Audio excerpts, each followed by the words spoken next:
What is good, guys, and welcome back to another episode on FTB. Today we have something special, and you guys know by now I'm a sucker for carbon fiber, so we're gonna go ahead and switch out the old double den dash cover that I have going on, and I'm gonna replace it with the hydro dipped carbon fiber piece. Before I go ahead and go on with this video, make sure to like, comment, and subscribe down below if you haven't already, so we can keep making banging videos like these for you guys. Also, comment down below if you guys have any ideas or future content you guys want to see on this channel. Let me know, and I can try to make it as best as possible and make that happen for you guys. But anyways, long story short, I'm gonna go ahead and switch out this double den cover, which I can go ahead and show you guys right now. So essentially, I'm gonna go ahead and replace this whole piece right here. As you can see, if I move this out the way for you guys, pretty much this whole piece is like the OEM spec color. It's nothing special to it, but if you see, like, I have the carbon fiber overlays for the air vents, and then I also have the carbon fiber overlay for the dash. If you guys haven't seen that video when I install it, I'll go ahead and pop a link up here for you guys to check it out. Go ahead, pause this video, check that video if you want, and then come back, so that way you guys know how to complete this entire setup if you so desire to. But yeah, I'm gonna go ahead and switch this out. As you can see, I already have my double den in place. It's working perfectly fine. There's no problem with it, as well as my AC unit and my heater. And then I have the, I guess, the JDM Type R emergency light. Funny fact, this is basically a right-hand drive version of it, because like in the United States, this triangle should be the other way around. It should be like upside up, but since it was the right-hand drive one, it's like upside down. But honestly, no one notices it, and it doesn't really make a difference. And yeah, let me go ahead and show you guys what the new carbon fiber piece I'm talking about looks like. Alright guys, so I went ahead and got the box for you guys. I pretty much already opened it. You know me, like when I get car parts, I can't wait for the stuff to come in. Let me go ahead and show you guys. Shout out to Main Coast though. I will put a link up to their description. The product is pretty nice, and it looks really good. Plus the packaging, like you can see, like they really like try to pretty much make sure nothing happens to it during the shipment of the item. And it came out in a huge ass box too. Bubble wrap, you know, you always gotta go ahead and pop them. I don't know if you guys do that. I like to do that when I always get a bubble wrap. And then boom, this is the piece right here. As you can see, it looks very good. The gloss, like, it shimmers really nicely. And then yeah, for a hydro dipped piece, it looks pretty good. To be honest with you, I never tried hydro dip just because like I didn't think it was gonna look as nice, but it looks pretty much just like carbon fiber. I don't know if they make real carbon fiber for the double dens. They probably do for the 8th gens, if I had to guess. But I know they make like real carbon fiber pieces for like the dash, and then the steering wheel, and like the whole thing for your shift gear box down here. But I don't know if they make real carbon fiber for this, but this is like your second best option. I got it for about $80, $84 shipped, which is not bad at all. And then yeah, this is a side-by-side comparison of the old one, and this is the new one. It's gonna look really good. It's gonna, like, you know, make this car look very nicely.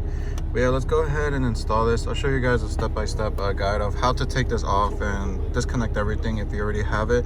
I can show you a little bit of the wiring for the double den in case if you haven't wired this yet. But it's fairly easy, very simple. So we're gonna go ahead and show you guys. Enjoy the video. Thanks. So we're gonna go ahead and start off by taking this off the dash, because right now we currently don't need that. Go ahead and unplug your phone holders if you have any. I really like this one. This one is like from Amazon. It's really nice, to be honest with you.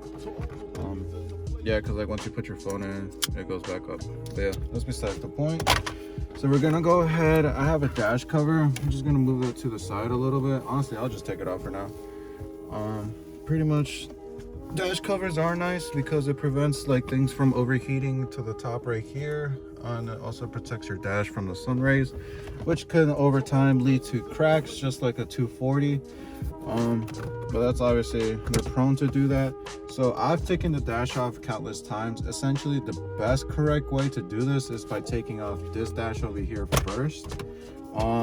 But normally I honestly don't do that, just because I don't feel like taking off 2 dash panels. So I just go ahead and unplug the side right here, essentially pull this off a little bit, and then this whole thing will pretty much unplug itself, and then the dash is essentially free. So now all you got to do is pretty much just maneuver this around, and then you can go ahead and take out the dash. So I usually go from the side right here, and I pull out little by little, and then once I take off the clips on this side, which right now we can go ahead and pull out the dash. So this is all out. Go down, and then just pretty much go upwards, and then your whole head unit is out. So from here, like I said, I already have everything plugged in, so I'm gonna have to pretty much go ahead and unplug everything. This is like pretty much what your standard double din will look like. I can go ahead and show you guys a little more up close.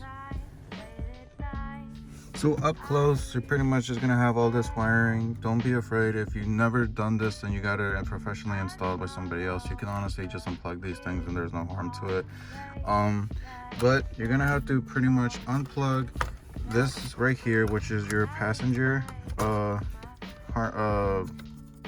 I guess sensor for it, the airbag, and then this one over here in the back, which I think is your emergency lights. Just unplug them.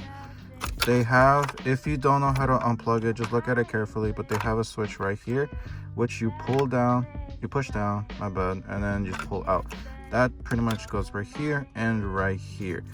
So next step is to unplug my air control, the AC unit, which is right here. Like I said, just push right this little tab, and then you'll pretty much pull it up. Once you do that, you're gonna have to basically unplug these wires. So essentially same thing here, the tab, because you can see it's right there. You just want to pull that out. Oh, excuse me.